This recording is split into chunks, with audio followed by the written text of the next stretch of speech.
Lakini bahaim, wanyama hawa kina kuku, kina ng'ombe, hatoweza yeye kuwatoa roho, kwa sababu hajapewa ule uso wa kuwatolea roho hao. Hawa wanyama roho yao zinatoka vipi? Zinatoka bidhikrillahi, kwa kumtaja Mwenyezi Mungu. Wanyama wote Waislamu hawa kina kuku, kina ng'ombe, hawa wanamtaja Mwenyezi Mungu, dhikrullah. Na mnyama ambaye tawakafa fi dhikrillahi atakuwa hamtaji Mungu, basi ndio kutoka roho kwake.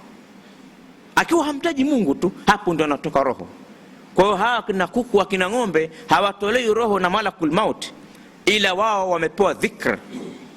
Mnyama akisita kutaja tu, roho yake inatoka. Na siku ya kiyama Mwenyezi Mungu asema wa idhal wuhushu hushurat, na wanyama wote watafufuliwa wote.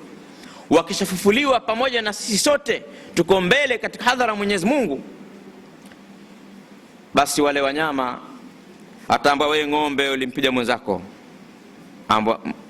basi anakurejeshea, anaambia mrejeshee. Wanashtaki, ya Rab, kanipiga pembe huyo, mimi nilikuwa mdogo, nilikuwa ndama. Anaambia mrejeshee, anarejeshewa.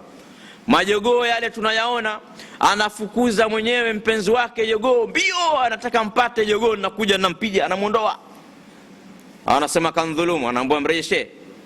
Watapeana kisasi pale, alafu watasema kunu turaban, nyote nyie gokeni mchanga.